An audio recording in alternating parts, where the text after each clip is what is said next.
Olá, eu sou Raul Silva e você está ouvindo mais um episódio de Wistopim, o podcast onde desarmamos as bombas ideológicas que explodem no nosso cotidiano político e cultural. E hoje, querido ouvinte, querida ouvinte, nós vamos mergulhar numa das maiores traições intelectuais da história recente do Brasil. Uma história que tem tudo de um thriller político.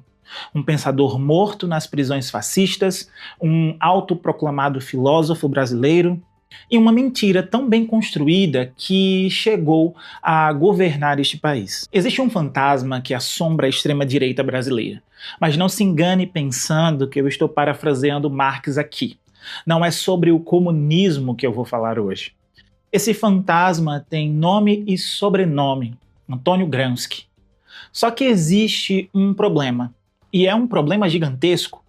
O Gramsci que aterroriza a direita brasileira, que virou o grande vilão das teorias conspiratórias sobre o chamado marxismo cultural, que é citado como o arquiteto de uma suposta guerra cultural silenciosa contra os valores tradicionais, esse Gramsci simplesmente não existe.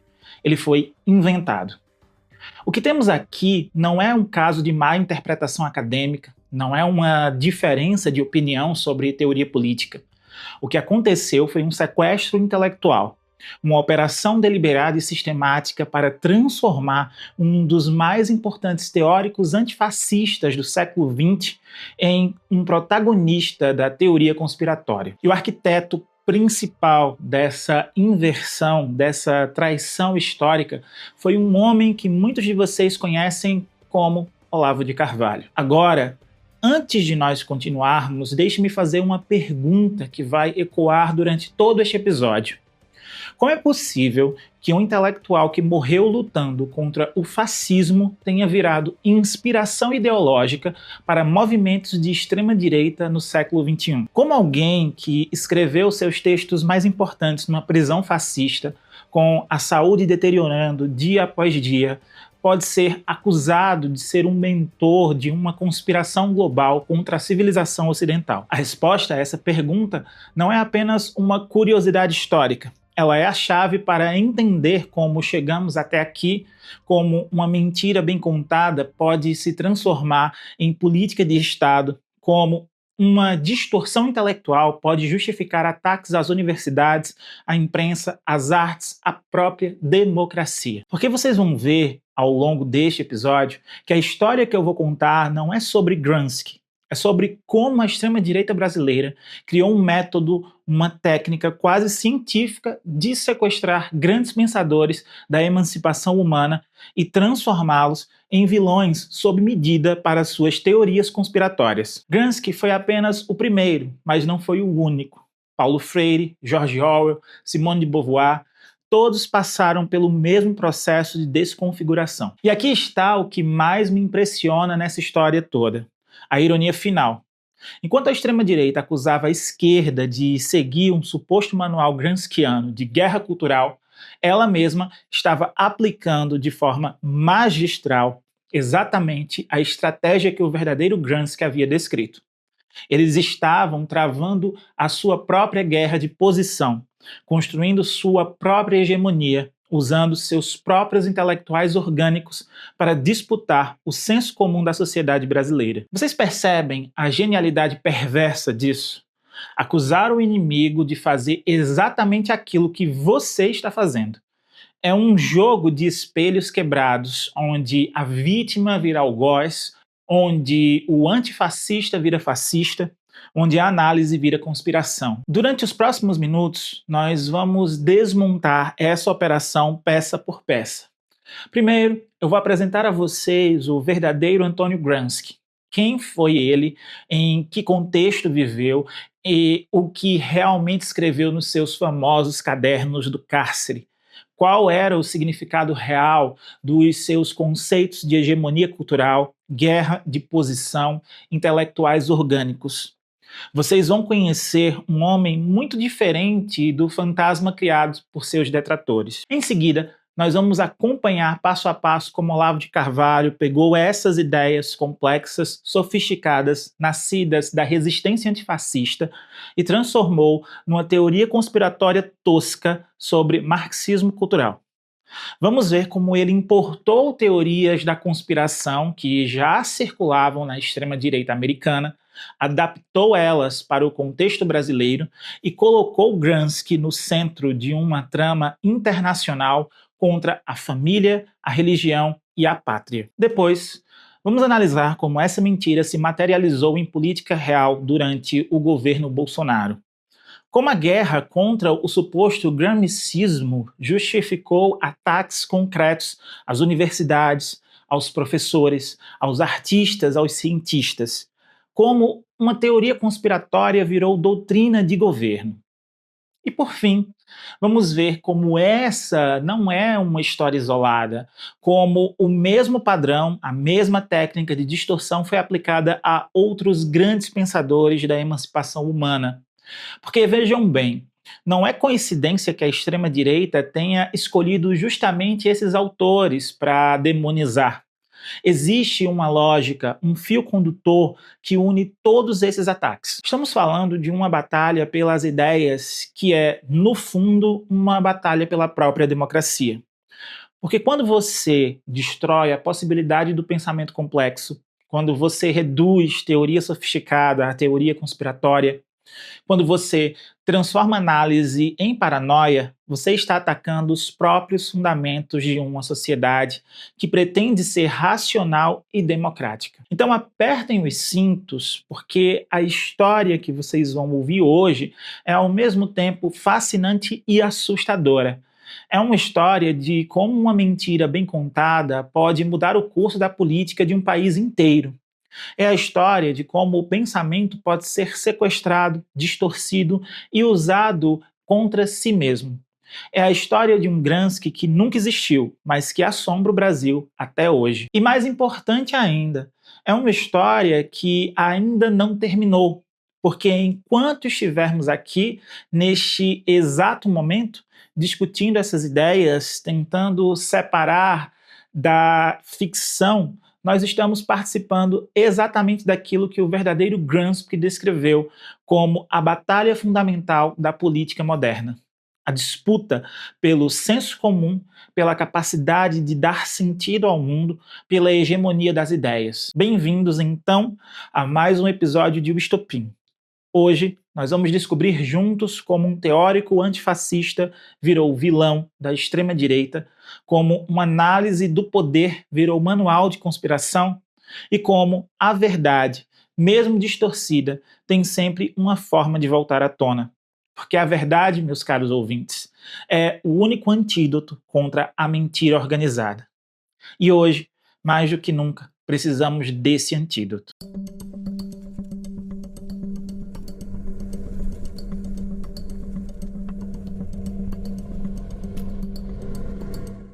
Vamos agora conhecer quem realmente foi Antônio Gramsci. E aqui é importante que vocês entendam que eu não estou falando de uma figura abstrata, de um nome nos manuais da teoria política. Estou falando de um homem de carne e osso que viveu, respirou, lutou e morreu por suas convicções. Um homem cuja história pessoal é inseparável da história política da Itália do século XX. E cujo sofrimento individual se transformou numa das mais poderosas teorias sobre poder que já foram escritas. Antônio Gramsci nasceu em 1891 na Sardenha, uma ilha que na época era uma das regiões mais pobres e marginalizadas da Itália. Imaginem vocês um garoto de estatura baixa com má formação na coluna vertebral que lhe causava uma corcunda visível, numa família de poucos recursos financeiros. Gramsci era, desde muito jovem, uma pessoa com deficiência física numa sociedade que oferecia poucas oportunidades para quem nascia com essas condições. Mas aquele menino franzino tinha algo que nem a pobreza nem as limitações físicas conseguiram quebrar: uma inteligência brilhante e uma paixão ardente pela justiça. Quando ele chegou à idade adulta, a Europa estava pegando fogo. A Primeira Guerra Mundial havia despedaçado o continente e a Itália, assim como outros países, enfrentava uma crise social e econômica devastadora. Foi nesse contexto que Gramsci se tornou não apenas um intelectual, mas um militante comunista, um dos fundadores do Partido Comunista da Itália.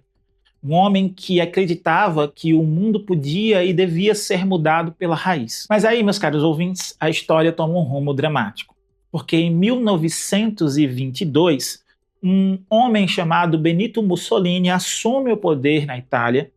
E Mussolini não era apenas um político autoritário, ele era o criador do primeiro movimento verdadeiramente fascista da história moderna. E Gramsci, como comunista e como alguém que enxergava com uma clareza impressionante o que estava acontecendo, se tornou um dos principais opositores do regime fascista. Aqui vocês precisam entender uma coisa: Gramsci não era um teórico de gabinete, ele estava na trincheira da luta política real. Como deputado eleito em 1924, ele usou a tribuna do parlamento para denunciar as leis fascistas. Em 1925, numa sessão memorável da Câmara, ele levantou para falar contra o projeto de lei das associações secretas de Mussolini. Uma lei que visava eliminar a oposição política organizada. Foi a única vez que Gramsci usou aquela tribuna e ele a usou para defender a democracia contra o autoritarismo. Mas é claro, o regime fascista não ia tolerar aquilo por muito tempo. As famosas leis excepcionais foram promulgadas em novembro de 1926. E no dia 8 daquele mesmo mês, Antônio Gramsci foi preso. Imaginem a cena: um homem pequeno, doente, sendo algemado e levado para a prisão de Regina Coeli em Roma, em isolamento absoluto e rigoroso. Era o início de 11 anos de cativeiro que acabariam por matá-lo. O que aconteceu depois é uma das histórias mais tocantes e mais inspiradoras da história intelectual do século XX. Em 1928, começou o chamado Processione, um grande processo contra a liderança do Partido Comunista Italiano. E foi nesse julgamento que o promotor fascista Michel Igro pronunciou uma frase que se tornaria histórica: devemos impedir que este cérebro funcione por mais 20 anos. Gramsci foi condenado a 20 anos, 4 meses e 5 dias de prisão. Mas vejam só a ironia da história. Aquele promotor fascista queria silenciar o cérebro de Gramsci por 20 anos. Só que foi exatamente no silêncio forçado da prisão que esse cérebro produziu sua obra mais genial. Foi no cárcere, entre 1929 e 1935, que Gramsci escreveu os famosos Cadernos do Cárcere. 33 cadernos escolares, milhares de páginas de notas, reflexões, análises sobre história, política, filosofia e cultura. Vocês conseguem imaginar as condições em que esses textos foram escritos? Um homem doente, vigiado constantemente, com acesso limitado a livros e materiais, escrevendo à mão em cadernos escolares baratos. Gramsci sabia que cada palavra que escrevia podia ser lida pelos censores fascistas. Por isso, ele desenvolveu uma linguagem cifrada, cheia de alusões e referências indiretas. Ele não podia escrever abertamente sobre Marx ou Lenin. Então, criou códigos. Marx virava o fundador da filosofia da praxis e Lenin virava Illich. O Partido Comunista virava Partido Moderno. E foi nessas condições adversas, escrevendo contra a morte, porque Gramsci sabia que estava morrendo lentamente na prisão, que nasceu uma das teorias mais sofisticadas sobre poder político já desenvolvidas. Não uma teoria conspiratória, não um manual de subversão, mas uma análise profunda e completa de como o poder funciona nas sociedades modernas. Porque vejam bem, Gramsci estava tentando responder a uma pergunta fundamental: por que o fascismo conseguiu chegar ao poder? Por que as massas populares, em muitos casos, apoiaram Mussolini?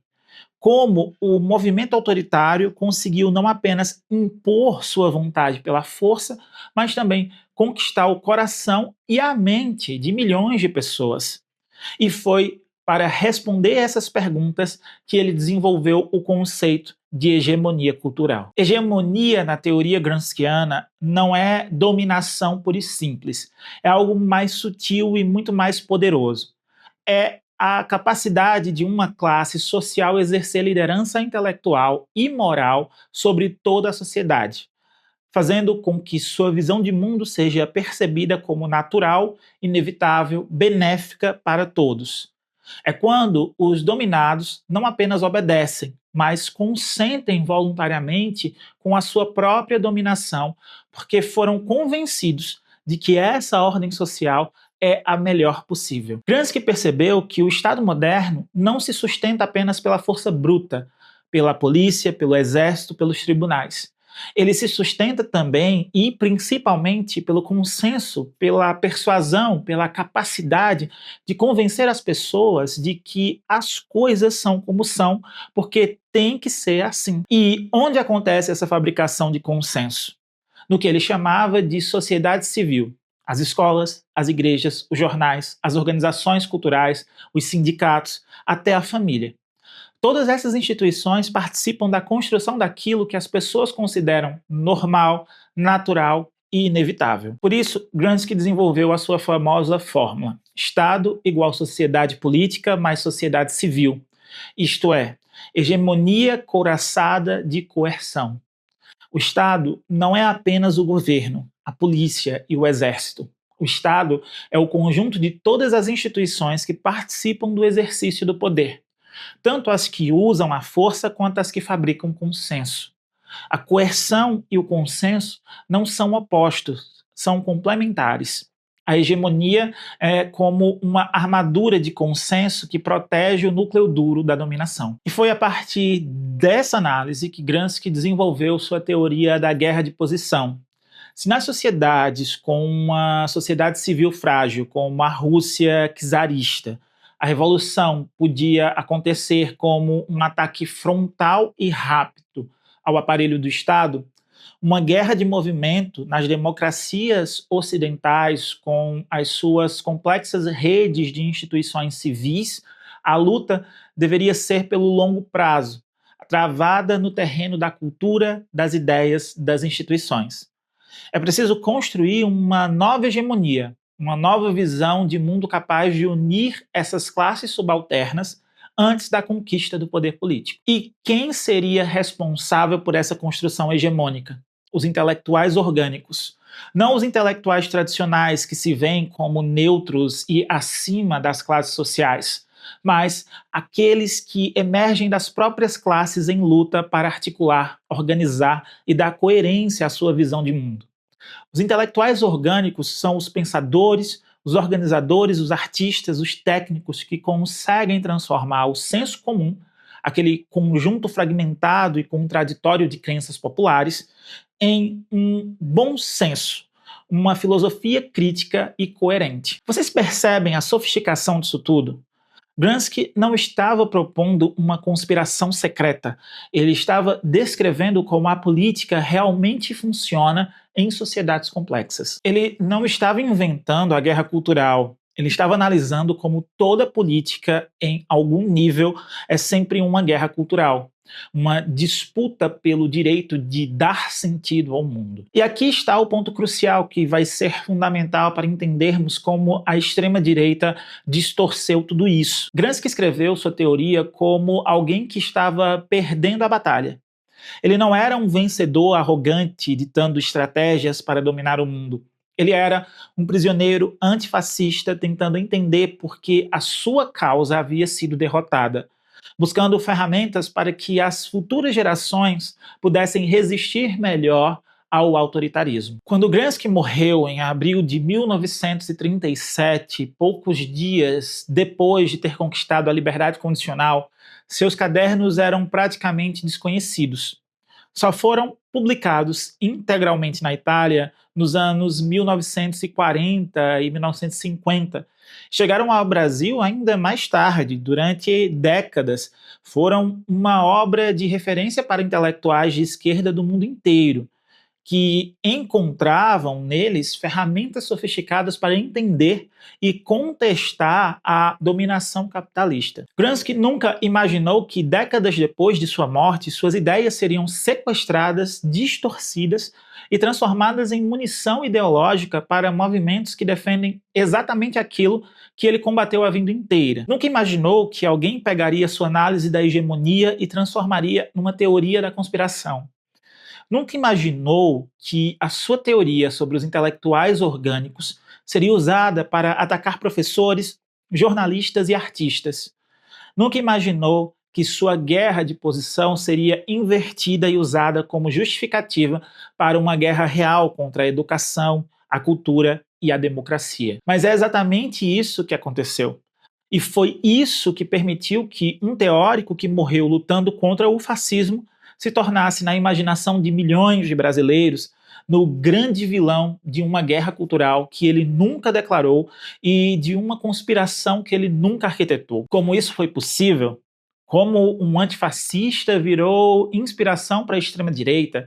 Essa é a história que agora nós vamos contar.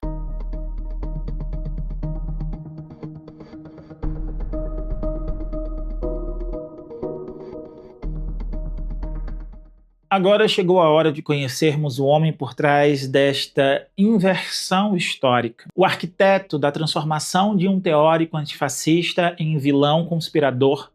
E esse homem, meus caros ouvintes, tinha um nome: Olavo de Carvalho. Não estamos falando de um acadêmico respeitado, não estamos falando de alguém que trabalhou anos nas universidades estudando Gramsci com rigor científico. Nós estamos falando de um autodidata, um polemista sem formação formal em filosofia, que se autoproclamava filósofo e que, de forma absolutamente genial e perversa ao mesmo tempo, conseguiu reescrever completamente a história intelectual do século XX. Olavo Luiz Pimentel de Carvalho nasceu em Campinas em abril de 1947, filho de um advogado e uma operária da indústria gráfica. Cresceu numa família desfeita pelo divórcio, estudou pouco, apenas até a 4ª série do ginásio, e desde cedo desenvolveu um perfil de autodidata rebelde. Aos 15 anos, segundo ele próprio contou, abandonou a escola quando uma professora pediu para que lesse Joaquim Manuel de Macedo, o autor de A Moreninha. Ele disse que estava ocupado lendo Goethe, o autor alemão de Fausto. Já ali estava o padrão que definiria toda a sua trajetória: o desprezo pela educação formal e a pretensão de superioridade intelectual baseada no autodidatismo. O que é fascinante na biografia de Olavo é que ela é quase uma novela de transformações radicais. Nos anos 60 e 70, ele foi militante da extrema esquerda. Imaginem vocês, o homem que se tornaria o grande teórico anticomunista do Brasil começou a vida como um jovem revolucionário de esquerda. Depois, passou por várias experiências espirituais, incluindo participação em seitas religiosas, chegou a ser internado em clínica psiquiátrica, trabalhou como astrólogo, sim, vocês ouviram bem, astrólogo. Foi uma trajetória errática, marcada por rupturas e conversões radicais. Mas foi nos anos 90 que Olavo encontrou sua vocação definitiva. Começou a escrever como articulista conservador em grandes jornais brasileiros, como Folha de São Paulo e O Globo. E foi então que ele percebeu algo que mudaria completamente o rumo da política brasileira. Havia um espaço vazio no debate público. A direita brasileira não tinha intelectuais, não tinha narrativa coerente, não tinha uma base teórica que pudesse fazer frente à hegemonia intelectual da esquerda. E aqui, pessoal, é onde a genialidade tática de Olavo se revela. Ele não tentou criar uma teoria conservadora original. Ele não tentou desenvolver um pensamento de direita sofisticado e rigoroso. O que ele fez foi muito mais simples e muito mais eficaz. Ele importou teorias conspiratórias que já circulavam na época na extrema-direita americana e as adaptou para o contexto brasileiro. E no centro dessa operação, ele colocou Antônio Gramsci. A teoria do marxismo cultural, que virou a pedra angular do pensamento olavista, não foi inventada por ele. Ela tem uma genealogia sinistra que remonta diretamente ao nazismo alemão. Nos anos 30, a propaganda nazista usava o termo bolchevismo cultural para atacar a arte moderna, o pensamento crítico e principalmente os intelectuais judeus. Era uma forma de criar um inimigo interno, uma ameaça cultural que justificasse a perseguição e, eventualmente, o extermínio. Depois da Segunda Guerra, essa teoria hibernou por décadas até ressurgir nos Estados Unidos nos anos 90. Figuras de ultradireita americana, como William Lind e Pat Buchanan, pegaram a velha propaganda nazista, deram uma nova roupagem e criaram uma narrativa sobre como intelectuais da escola de Frankfurt, Adorno, Marcuse, Horkheimer, todos eles refugiados que fugiram do nazismo para os Estados Unidos, teriam arquitetado um plano de longo prazo para destruir a civilização ocidental.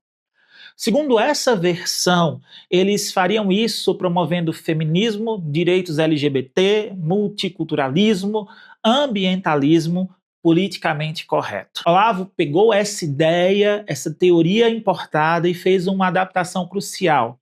Ele colocou Gramsci no centro da trama.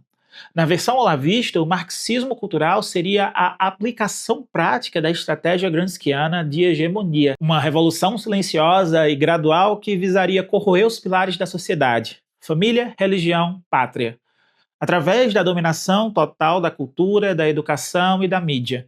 Era uma teoria sob medida para o contexto brasileiro, onde Gramsci era uma referência respeitada na academia e na esquerda. Mas vejam bem a inversão completa que Olavo promoveu.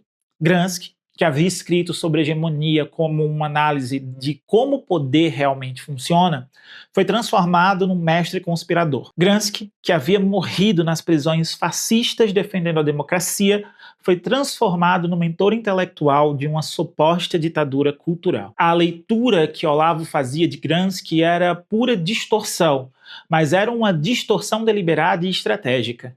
Primeiro, ele transformou o filósofo num personagem quase mítico. Nos textos de Olavo, Gramsci não era um pensador, era um gênio do mal, alguém que, do seu cárcere fascista, teria orquestrado um plano secreto para a dominação comunista global.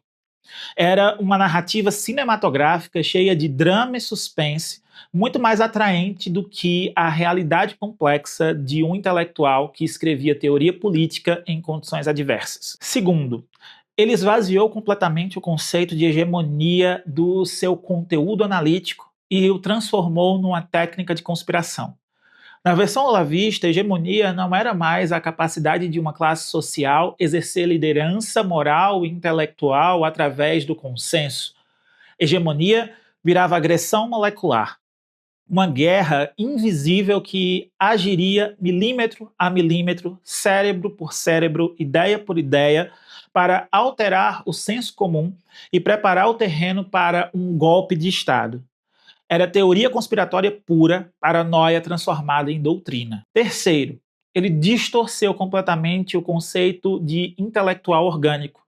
Na teoria gramsciana, intelectuais orgânicos eram aqueles que emergiam das classes sociais para articular sua visão de mundo, fossem eles de esquerda ou de direita. Na versão de Olavo, intelectuais orgânicos se transformaram no exército de agentes infiltrados da revolução. Professores, jornalistas, artistas, até músicos não eram mais cidadãos com uma visão de mundo.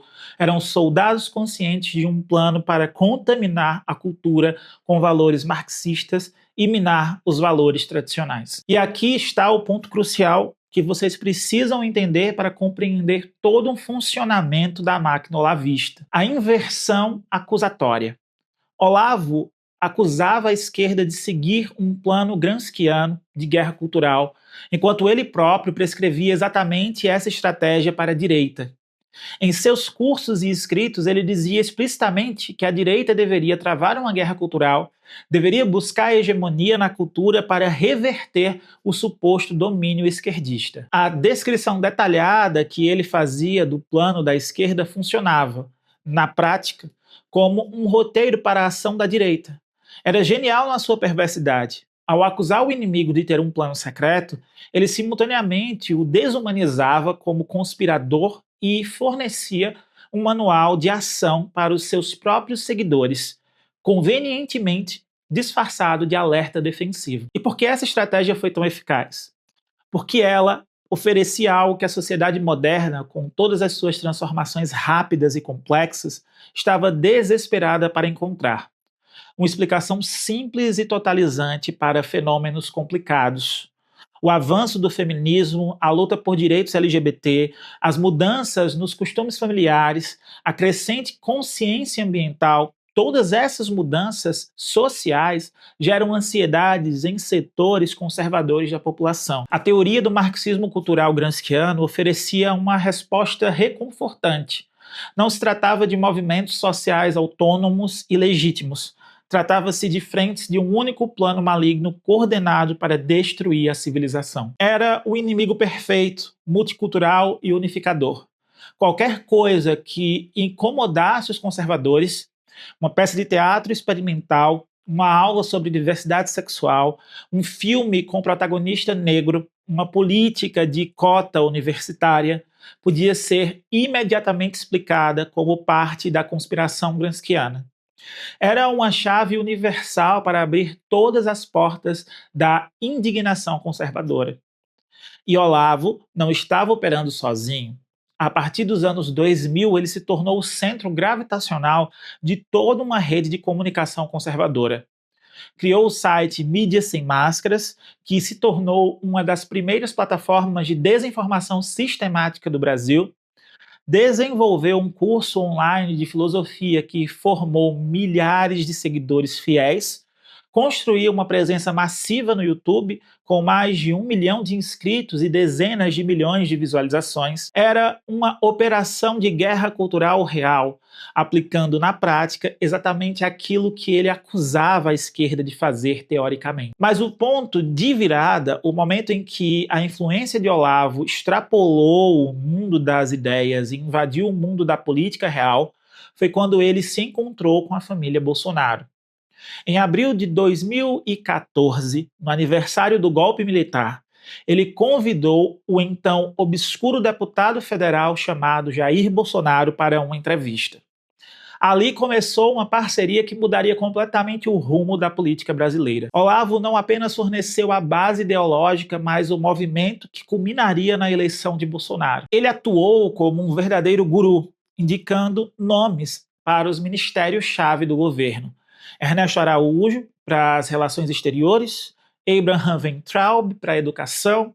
A retórica da guerra cultural que ele havia desenvolvido ao longo de décadas foi efetivamente adotada como doutrina oficial da ala ideológica do governo Bolsonaro. E assim, meus caros ouvintes, uma mentira bem contada, uma distorção deliberada do pensamento de um filósofo morto há quase um século, se transformou em política de Estado no Brasil.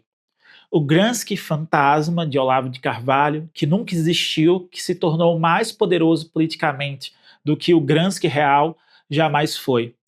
Era a vitória completa da ficção sobre os fatos, da conspiração sobre a análise, da paranoia sobre o pensamento crítico. Mas aqui está a ironia suprema que não podemos deixar passar. Enquanto Olavo denunciava uma suposta guerra de posição gramsciana da esquerda, ele estava aplicando de forma magistral exatamente a estratégia que o verdadeiro Gramsci havia descrito.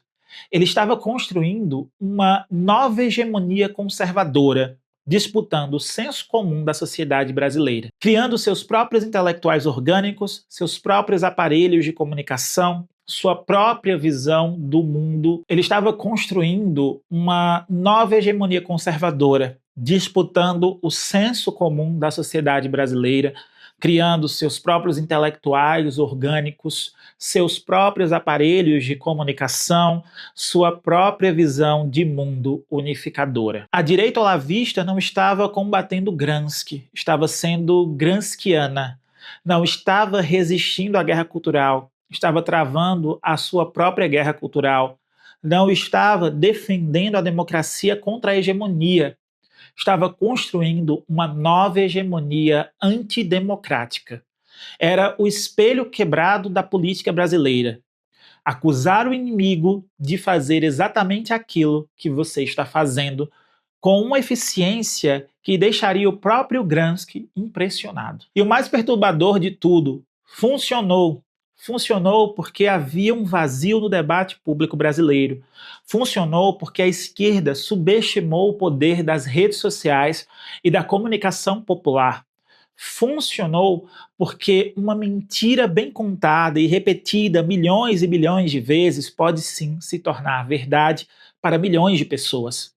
Funcionou porque, no fundo, muita gente queria acreditar que suas ansiedades e ressentimentos tinham uma causa externa, uma explicação simples, um inimigo claro contra o qual lutar. Olavo de Carvalho morreu em janeiro de 2022, vítima da Covid-19, doença cuja gravidade ele havia negado até o fim. Mas o Gramsci invertido que ele criou continua vivo, continua assombrando o debate público brasileiro, continua servindo de munição para os ataques contra universidades, contra professores, contra artistas, contra qualquer um que ouse questionar a ordem estabelecida. O fantasma que ele inventou se tornou mais real do que a realidade. A mentira que ele contou se tornou mais poderosa até mesmo do que a verdade. E essa é a lição mais importante que podemos tirar desta história. As ideias têm consequências. Quando você distorce deliberadamente o pensamento de alguém, quando você transforma a análise em conspiração, quando você substitui complexidade por simplificação, você não está apenas vencendo um debate acadêmico, você está moldando a realidade política, criando as condições para que certas ações se tornem possíveis e outras se tornem impensáveis. Você está participando daquilo que o verdadeiro Gramsci chamava de luta pela hegemonia. E, infelizmente, na batalha pelo sentido da obra de Gramsci no Brasil, foi Olavo de Carvalho quem venceu.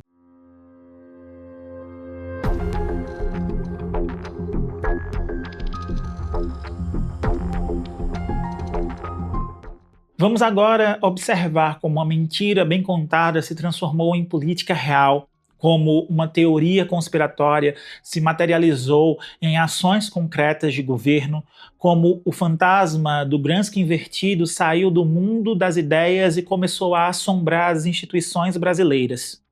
Estamos falando de um momento em que a ficção virou realidade, em que a paranoia virou programa de governo, em que a distorção intelectual se transformou em justificativa para ataques sistemáticos contra a educação, a cultura e a própria democracia brasileira. Quando Jair Bolsonaro assumiu a presidência em janeiro de 2019, ele não chegou ao poder sozinho. Junto com ele chegaram as ideias de Olavo de Carvalho, chegou a teoria do marxismo cultural, chegou toda uma visão de mundo que via o Brasil como um campo de batalha numa guerra cultural que precisava ser vencida a qualquer custo. E não foi apenas retórica, foi programa de governo. A guerra cultural deixou de ser uma teoria conspiratória marginal e se tornou a espinha dorsal ideológica de toda uma administração federal. O primeiro alvo, e talvez o mais óbvio, foi a educação, porque se você acredita sinceramente que as universidades brasileiras são ninhos de doutrinação marxista, se você está convencido de que os professores são soldados disfarçados numa guerra cultural gramsciana, então obviamente você vai querer combatê-los com todas as suas armas disponíveis. E foi exatamente isso que aconteceu durante os 4 anos do governo Bolsonaro. Os ataques começaram ainda antes mesmo da posse. Em abril de 2019, menos de 4 meses depois de assumir, Bolsonaro já anunciava cortes nas universidades que ele considerava promotoras da balbúrdia. Abraham Weintraub, o ministro da Educação escolhido a dedo por influência olavista, usava essa palavra específica para descrever as universidades federais, balbúrdia, como se fosse antros de desordem e não centros de produção de conhecimento. como se fossem ameaças à ordem social e não pilares da democracia. Mas vejam bem, pessoal, não era apenas uma questão de cortes orçamentários normais, era uma estratégia deliberada de desmantelamento. Entre 2019 e 2022, o orçamento do Ministério da Educação foi brutalmente cortado. Estamos falando de quase 20 bilhões de reais a menos em 2020 em comparação a 2019. As universidades federais perderam mais de 7 bilhões. Hospitais universitários tiveram quase 3 bilhões cortados. Não eram ajustes técnicos, eram golpes cirúrgicos contra a capacidade de funcionamento das instituições. E aqui está o ponto crucial que vocês precisam entender. Esses cortes não eram aleatórios, eles seguiam uma lógica muito clara, inspirada diretamente na teoria olavista sobre a guerra cultural. Se você acredita que as universidades são aparelhos da hegemonia gramsciana, então enfraquecer essas instituições não é vandalismo, é estratégia defensiva. Se você está convencido de que os pesquisadores de ciências humanas são intelectuais orgânicos da Revolução Marxista, então cortar suas bolsas e financiamentos não é obscurantismo, é contraofensiva necessária. As consequências práticas foram devastadoras. Universidades começaram a cancelar projetos de pesquisa, suspender bolsas de iniciação científica, adiar obras de infraestrutura, demitir funcionários terceirizados. A Universidade Federal da Paraíba perdeu 18% do seu orçamento. A Federal do Piauí chegou a declarar que vivia a situação mais grave da sua história. A UFRJ teve que suspender serviços básicos como transporte interno e segurança dos campi. Mas não parou por aí, porque a teoria olavista não previa apenas o enfraquecimento das instituições infectadas pelo gramscianismo. Ela previa também uma ação proativa para expurgar a ideologia marxista do sistema educacional. E foi exatamente isso que aconteceu com as tentativas de controlar o conteúdo didático, especialmente na área de história. O governo Bolsonaro tentou sistematicamente impedir que as provas do Exame Nacional do Ensino Médio abordassem temas relacionados à ditadura militar. Era censura pura e simples, mas censura justificada pela teoria conspiratória. Se a narrativa oficial sobre a ditadura fazia parte da hegemonia gramsciana de esquerda, então combater essa narrativa não era revisionismo histórico, era restauração da verdade. Se os livros didáticos estavam contaminados pela visão marxista da história, então reescrevê-los não era propaganda, era correção necessária. Paralelamente aos ataques à educação, o governo travou uma guerra sistemática contra a cultura. Museus, teatros, cinemas, bibliotecas, centros culturais, tudo isso foi visto através da lente da teoria conspiratória olavista. A famosa frase do ex-presidente da Fundação Cultural Palmares, Sérgio Camargo, resume perfeitamente essa mentalidade. Macumbeiro não vai ter um centavo. Não era apenas racismo, embora fosse isso também. Era a aplicação prática da teoria do marxismo cultural, que via nas manifestações culturais afro-brasileiras vetores de contaminação ideológica. Roberto Alvim, secretário de Cultura, que durou apenas 4 meses no cargo, chegou ao ponto de parafrasear o ministro da propaganda nazista, Joseph Goebbels, num pronunciamento oficial. Não foi acidente, foi coerência ideológica. Se você realmente acredita que existe uma guerra cultural em curso, se você realmente vê a cultura como um campo de batalha entre a civilização e a barbárie, então faz sentido buscar inspiração nos que travaram guerras culturais semelhantes no passado. O padrão era sempre o mesmo: identificar os supostos aparelhos da hegemonia gramsciana, universidades, jornais, editoras, produtoras de cinema, companhias de teatro, e depois atacá-los de forma sistemática. Cortar financiamentos, nomear interventores alinhados com a ideologia governista, criar critérios de seleção que favorecessem projetos conservadores, desmontar políticas de diversidade e inclusão. Era a guerra de posição olavista sendo aplicada na prática, uma contraofensiva hegemônica que usava o poder do Estado para reverter décadas de construção institucional democrática. Mas aqui está o aspecto mais perverso de toda essa operação. a inversão completa da realidade. Enquanto acusavam a esquerda de usar o aparelho estatal para impor uma hegemonia cultural, eles estavam fazendo exatamente isso. Enquanto denunciavam uma suposta doutrinação nas escolas e universidades, eles tentavam doutrinar através das escolas cívico-militares e do controle do conteúdo didático.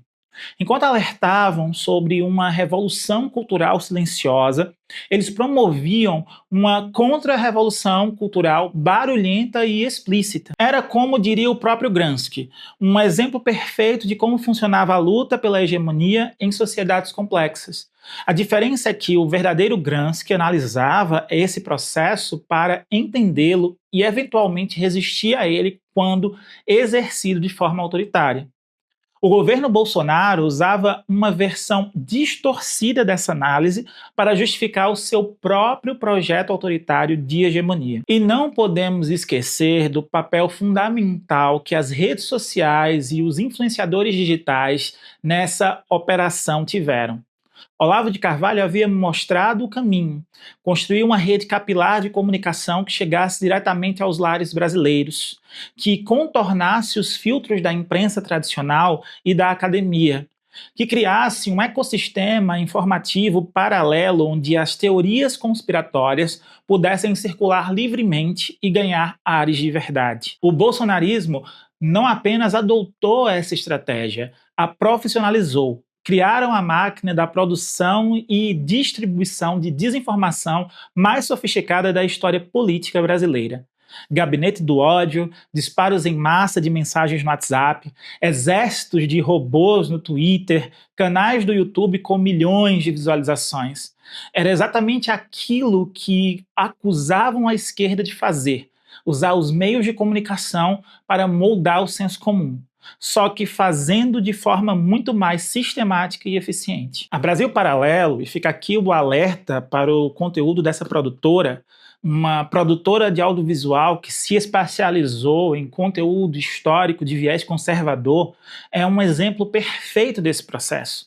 Usando técnicas narrativas sofisticadas e produção de alta qualidade, eles conseguiram disseminar uma versão alternativa da história brasileira que colocava os militares como heróis e a esquerda como vilã. Não era apenas entretenimento, era pedagogia política, era formação de consciência, era exatamente aquilo que o verdadeiro Gramsci havia descrito como a função dos intelectuais orgânicos. Mas talvez o aspecto mais devastador de toda essa guerra cultural tenha sido o seu impacto na própria possibilidade de diálogo democrático. A retórica da guerra cultural eliminou a possibilidade de um debate político racional. O adversário político deixou de ser alguém com um projeto diferente para o país e passou a ser retratado como inimigo da nação, como agente de uma conspiração internacional, como ameaça existencial que precisava ser neutralizada. Essa dinâmica envenenou completamente o debate público brasileiro. Criou o que os pesquisadores chamam de polarização extrema, que vai muito além da polarização normal da política democrática. Na polarização normal, as pessoas discordam sobre políticas, mas reconhecem a legitimidade do adversário. Na polarização extrema criada pela guerra cultural, o adversário é visto como ilegítimo por definição, como alguém que não deveria nem ter o direito de participar do debate público. As consequências disso se estendem muito além da política partidária. Famílias se fragmentaram, amizades se romperam, comunidades se dividiram. O tecido social brasileiro foi corroído pela lógica da guerra cultural, que transformou diferenças políticas normais em abismos existenciais intransponíveis.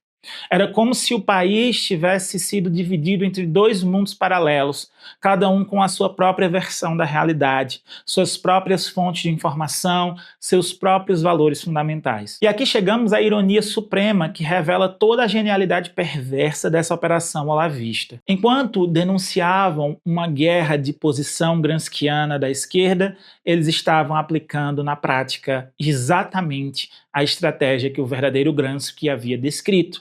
Eles construíram seus aparelhos privados de hegemonia, think tanks, influenciadores, produtoras de conteúdo, igrejas aliadas. Eles disputaram o senso comum da sociedade brasileira através da cultura, da educação, dos meios de comunicação.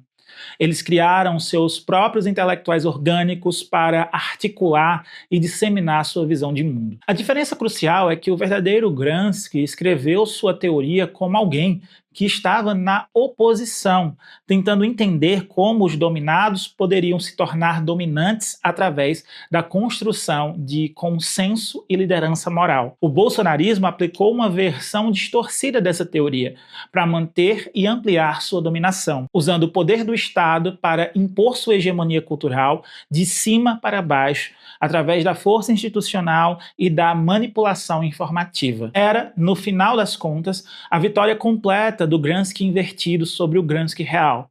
A teoria conspiratória havia se tornado mais poderosa do que a teoria original.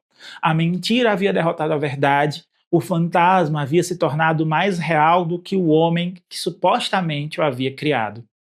E o mais assustador de tudo, havia funcionado. A distorção olavista não apenas conquistou o poder político, ela conseguiu remodelar completamente os termos do debate público no Brasil, criando uma realidade paralela onde suas premissas conspiratórias eram aceitas como verdades óbvias por milhões de pessoas. Mas essa vitória da guerra cultural continha em si as sementes da sua própria derrota. Porque, como o próprio pesquisador João César de Castro Rocha observou, quanto maior o colapso do governo, maior a virulência da guerra cultural. A retórica da guerra cultural serviu perfeitamente para chegar ao poder e para mobilizar uma base social heterogênea, mas mostrou-se completamente inadequada para governar um país complexo como o Brasil. Não é possível administrar uma nação moderna com base em teorias conspiratórias. Não é possível resolver problemas reais com soluções imaginárias. E assim, meus caros ouvintes, chegamos ao final da história de como uma mentira intelectual se transformou em política real. O Gramsci invertido de Olavo de Carvalho havia cumprido sua função histórica: destruir a possibilidade do pensamento complexo, envenenar o debate público, justificar ataques sistemáticos às instituições democráticas. Mas também havia revelado de forma cristalina os verdadeiros objetivos de quem o inventou. Não defender a democracia contra supostas ameaças, mas usar essas ameaças inventadas para atacar a própria democracia. A batalha pelas ideias havia se tornado, literalmente, uma batalha pela democracia. E nessa batalha, o preço da vitória das mentiras bem contadas foi a degradação de tudo aquilo que torna uma sociedade verdadeiramente livre, crítica e democrática.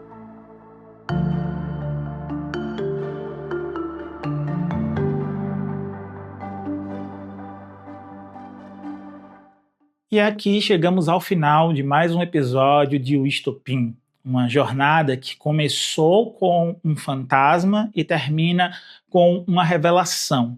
Ao longo desta conversa, nós desarmamos uma das maiores bombas ideológicas que explodiram no debate público brasileiro nas últimas décadas. Descobrimos juntos como um prisioneiro antifascista se tornou o vilão de uma teoria conspiratória, como uma análise sofisticada do poder foi transformada em manual de paranoia, e como uma mentira bem contada se tornou mais poderosa do que a verdade. Mas vocês percebem que esta não é uma história sobre um filósofo italiano que morreu há quase 90 anos.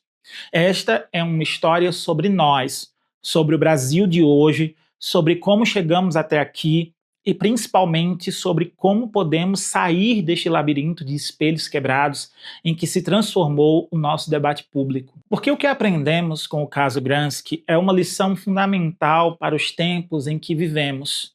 Vivemos numa época em que as batalhas pelas ideias se tornaram a batalha pela própria democracia. Quando você permite que pensadores da emancipação humana sejam sistematicamente desconfigurados e demonizados, quando você deixa que a complexidade seja substituída pela simplificação conspiratória, quando você aceita que a análise seja reduzida à paranoia, você está pavimentando o caminho para o autoritarismo. E aqui está a parte mais importante desta história que eu quero que vocês levem para a vida. O antídoto contra a mentira organizada não é apenas a verdade factual, é a educação para o pensamento crítico. É uma capacidade de ler os clássicos na fonte, de entender o contexto histórico, de distinguir entre análise e conspiração, de resistir às simplificações sedutoras que transformam o mundo complexo numa batalha maniqueísta entre o bem e o mal. Porque vejam bem, quando Olavo de Carvalho pegou Gramsci e o transformou num monstro, ele não estava apenas atacando o intelectual morto, ele estava atacando a nossa capacidade coletiva de pensar de forma sofisticada, de lidar com contradições, de conviver com ambiguidades, de aceitar que os problemas sociais são complexos e exigem soluções complexas.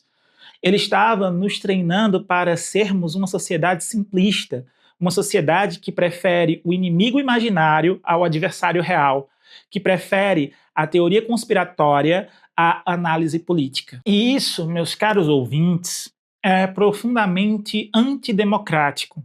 Porque a democracia é, por definição, um sistema que exige cidadãos capazes de pensamento crítico, capazes de distinguir entre fato e opinião, capazes de ouvir argumentos diferentes e formar suas próprias conclusões. Uma sociedade que perde essa capacidade não está apenas perdendo o debate político, está perdendo as condições mínimas para se autogovernar. É por isso que o trabalho que nós fazemos aqui no Estopim é tão importante.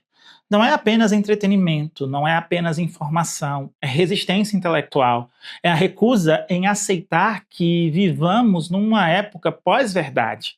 É a insistência em que, sim, a realidade existe, os fatos importam, a complexidade é necessária e o pensamento crítico é possível. Cada vez que vocês escolhem ouvir um podcast como este, cada vez que vocês compartilham conteúdo baseado em pesquisa séria, cada vez que vocês se recusam a aceitar explicações simplistas para problemas complexos, vocês estão participando dessa defesa, dessa resistência.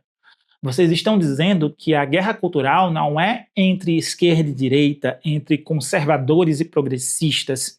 A verdadeira guerra cultural é entre o pensamento crítico e a preguiça intelectual, entre a complexidade necessária e a simplificação perigosa, entre a democracia e o autoritarismo. E aqui eu quero fazer um agradecimento especial a todos vocês que nos acompanharam nesta jornada de hoje. Sei que não é fácil ouvir um episódio como este, sei que é confortável consumir conteúdo que confirma aquilo que você já acredita, ou que já acreditamos de certa forma. Que é mais simples aceitar explicações que reduzem o mundo a uma batalha entre mocinhos e bandidos. Mas vocês escolheram a dificuldade, escolheram a complexidade, escolheram pensar junto conosco. E isso faz toda a diferença. Porque cada ouvinte que sai deste episódio com uma compreensão mais sofisticada de como as ideias são distorcidas e manipuladas, cada pessoa que passa a desconfiar das ideias e das teorias conspiratórias e a buscar fontes primárias, cada brasileiro que se recusa a aceitar que vivemos numa guerra cultural imaginária é uma vitória contra a mentira organizada.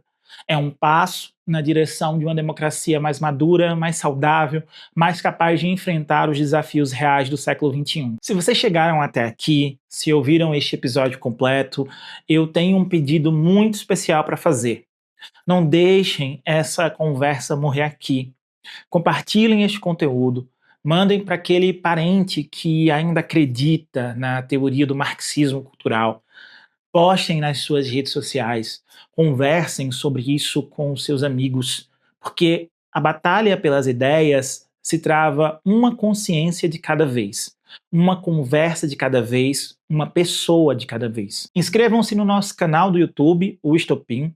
Lá vocês encontram não apenas a versão em vídeo deste episódio, mas também todo o nosso conteúdo em arquivo, as nossas conversas sobre política, as matérias jornalísticas, os outros episódios. É um espaço onde nos recusamos a simplificar o mundo, onde insistimos em tratar vocês como pessoas inteligentes e capazes de lidar com as ideias complexas. Sigam o nosso podcast nas plataformas de áudio, Spotify, Apple Podcasts, Deezer, Amazon Music, na sua plataforma favorita. Em todas essas plataformas vocês encontram os nossos episódios completos, podem criar as suas próprias playlists temáticas, podem ouvir enquanto fazem outras atividades.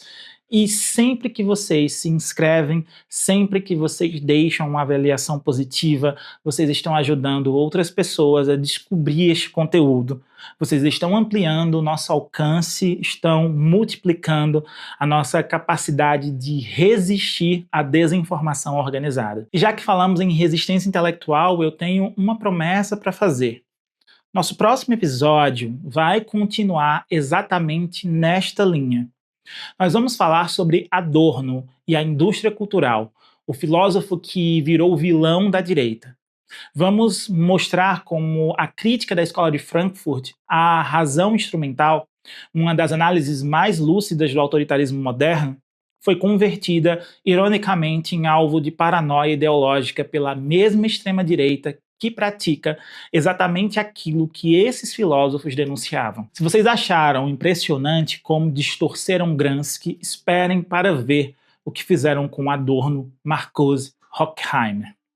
Como transformaram judeus que fugiram do nazismo em conspiradores nazistas.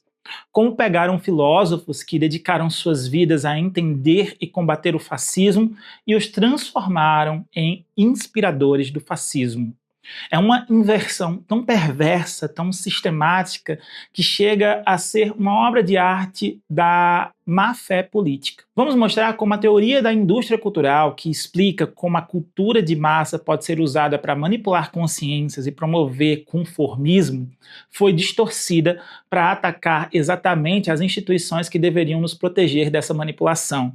A universidade, a imprensa investigativa, o pensamento crítico. Vamos revelar como os verdadeiros discípulos da indústria cultural hoje são exatamente aqueles que acusam os outros de serem discípulos da Escola de Frankfurt. Será mais um episódio de resistência intelectual, mais uma tentativa de devolver a complexidade às ideias que foram sequestradas pela simplicidade conspiratória.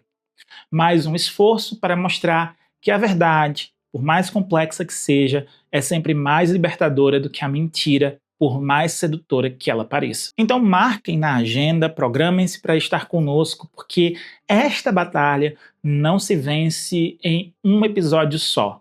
Ela se vence na persistência, na insistência, na recusa de desistir da possibilidade de uma sociedade mais esclarecida, mais democrática, mais capaz de enfrentar os seus problemas reais, sem recorrer a fantasmas imaginários. E até lá, meus caros ouvintes, ficam com vocês as lições deste episódio.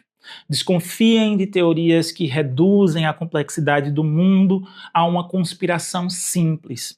Busquem as fontes primárias, leiam os clássicos, resistam às simplificações sedutoras, exijam complexidade, defendam o pensamento crítico, porque no final das contas, como dizia o verdadeiro Gramsci, aquele que morreu nas prisões fascistas lutando pela democracia, a batalha pela hegemonia das ideias é a batalha fundamental dos nossos tempos. E é uma batalha que ainda podemos vencer. Obrigado por estarem conosco, obrigado por escolherem pensar, obrigado por fazer parte desta resistência. Até o próximo episódio do Estopim, onde as ideias encontram a sua verdadeira face.